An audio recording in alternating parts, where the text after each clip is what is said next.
Olá a todos, eu me chamo Marcelo e gostaria de fazer alguns comentários aí sobre a serra circular Skill modelo 5402. Bom, quando eu decidi fazer a compra desse equipamento, eu decidi por uma questão principal, que é custo-benefício. Entre todas as serras que eu desejava comprar, essa daqui era a que tinha uma boa reputação com um bom custo. Atualmente esse tipo de equipamento está custando bastante caro e não deu para comprar a Makita, por exemplo, né? Então a gente teve que optar por uma coisa um pouco mais em conta aí. Então a Skill desfruta de uma reputação muito boa. Geralmente quando você entra nos grupos de marcenaria, o pessoal fala bastante bem dessa marca e vale até pontuar que ela pertence à Bosch, né? Então pode ser que ela compartilhe algumas peças com os equipamentos da Bosch. A assistência técnica é basicamente a mesma, você leva tanto uma quanto outra no mesmo lugar para consertar, caso precise. Então assim, como é um equipamento relativamente mais barato e com uma boa reputação, eu acabei escolhendo esse daqui. Quem usa fala muito bem.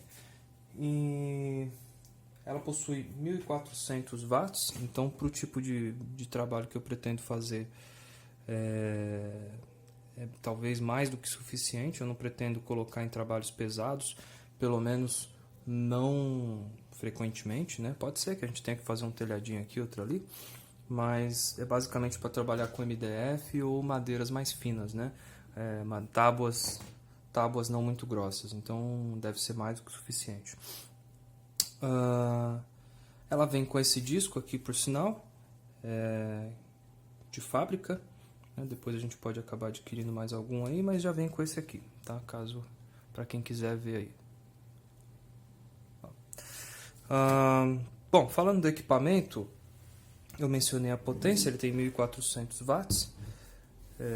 Aqui uma visão mais geral do corpo dele. Essa base, ela não é uma base, digamos, de alumínio fundido, né? Ela é de chapa dobrada.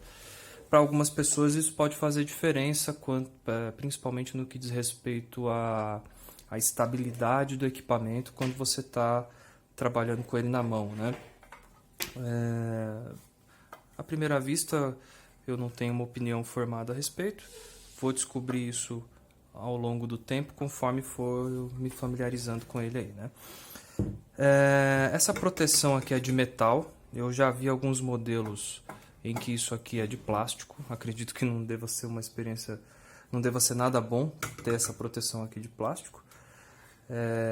Essa mola aqui parece bastante eficiente, ela vai e volta tranquilamente.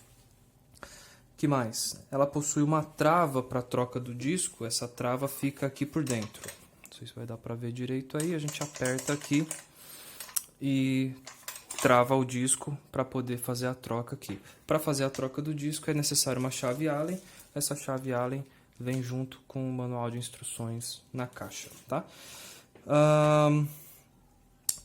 Eu confesso que eu tive um certo receio de comprar esse modelo por conta de uma reclamação específica feita não só por uma pessoa que comprou esse modelo, mas também por outra pessoa que comprou um equipamento da Bosch, que é o seguinte: o pessoal que trabalha com a máquina na mão, o pessoal que faz telhado, né, carpintaria mesmo, sente muita falta de uma janelinha que o pessoal diz que existe aqui, nesse espaço, certo? As duas pessoas que eu vi reclamaram da falta dessa janelinha, dizendo que sem ela você não consegue visualizar bem o corte que você está fazendo, em grande parte porque a empunhadura da máquina fica exatamente no espaço que daria para ver a lâmina, né? Então isso, segundo eles, atrapalharia a visualizar a lâmina e, portanto, dificulta fazer o corte com precisão. A skill diz que não. A skill diz que você consegue visualizar a linha de corte provavelmente aqui por essa janelinha, tá? Então você tem essa janelinha, tem até um pontinho aqui indicando provavelmente aqui dentro desse rasgo. Então, em teoria, você acompanha o corte por aqui. Para quem vai fazer trabalho de marcenaria como eu,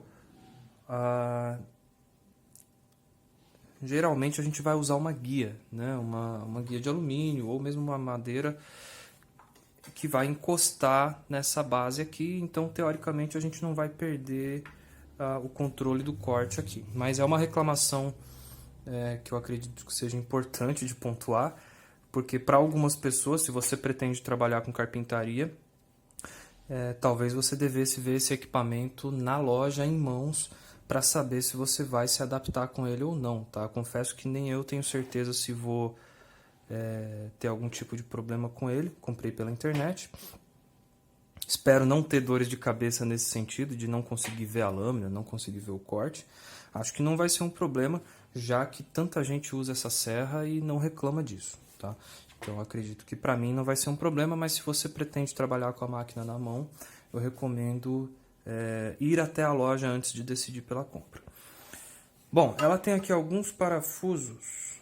Este aqui atrás serve para regular a altura. Então, você aperta aqui, né? Solta ou aperta aqui para regular a altura da lâmina. Então, você posiciona conforme a espessura da madeira que você vai cortar. Eu achei que o movimento dessas partes aqui, essas partes móveis, eles possuem um certo nível de atrito entre as partes aqui que me incomoda um pouco. Dá a impressão de que as partes não tem muita precisão na construção. Mas novamente pode ser só uma impressão minha, porque muita gente usa esse equipamento e nunca vi ninguém mencionando isso. É só uma impressão que eu tenho mesmo ao mexer com esse equipamento aqui pela primeira vez. Espero que isso não seja um problema de fato. Bom, então aqui a gente tem a regulagem de altura da lâmina. Vou até travar aqui por enquanto. Temos também aqui a regulagem de ângulo. Então a gente solta ou aperta esse parafuso. Por sinal, eu apertei pra caramba, não vai nem dar pra soltar aqui agora.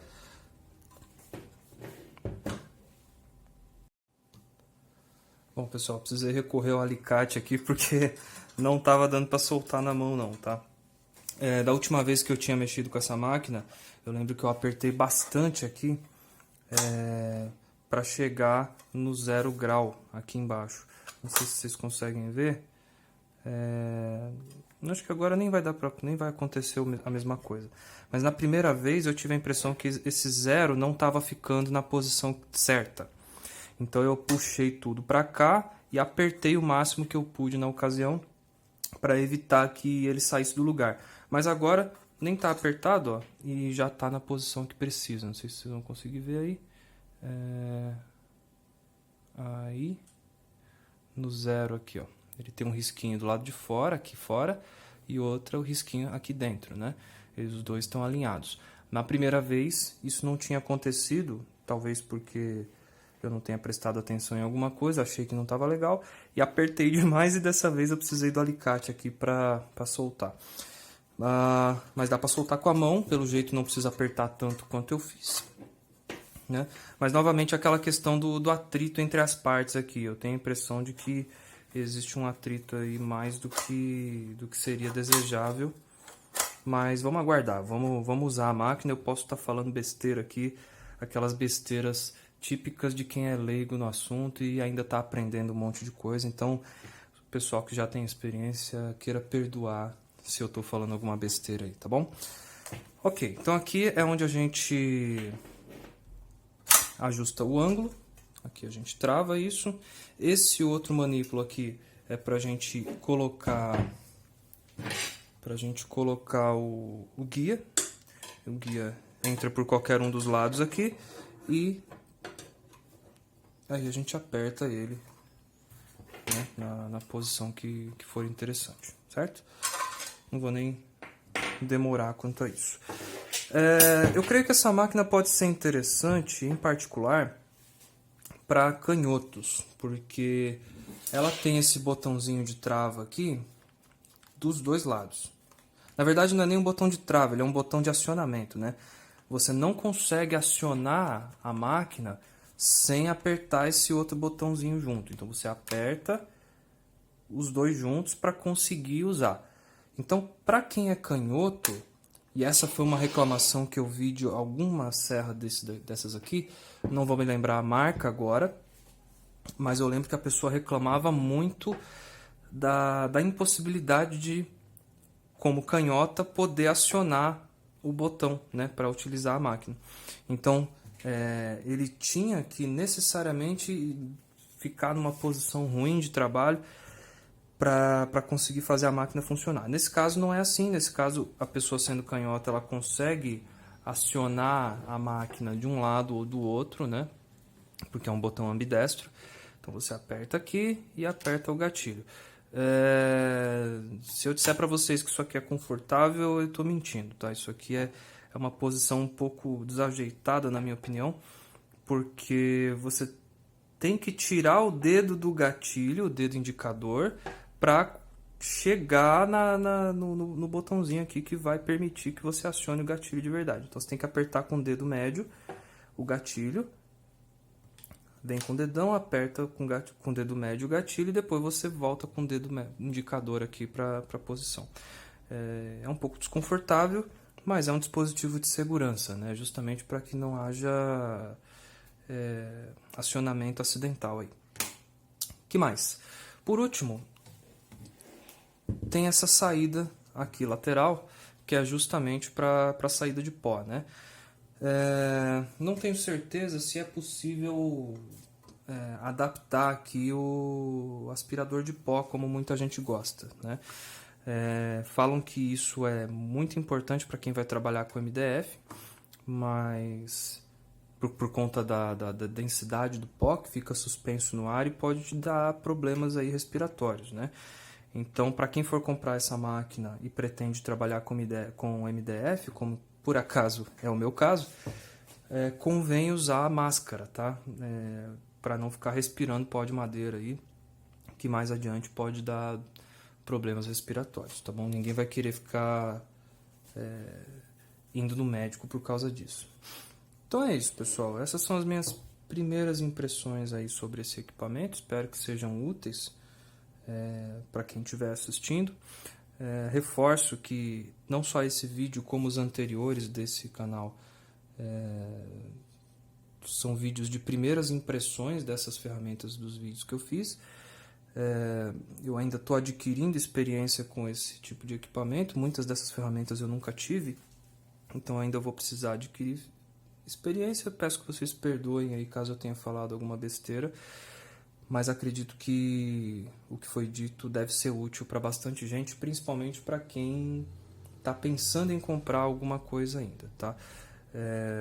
Procurei mostrar aqui as coisas que mais me chamaram a atenção e que, por sinal, eu não encontrei em outros vídeos. Então é por isso que eu estou gravando esses vídeos. É isso, tá? E fiquem à vontade aí para deixar comentários. Muito obrigado e até logo.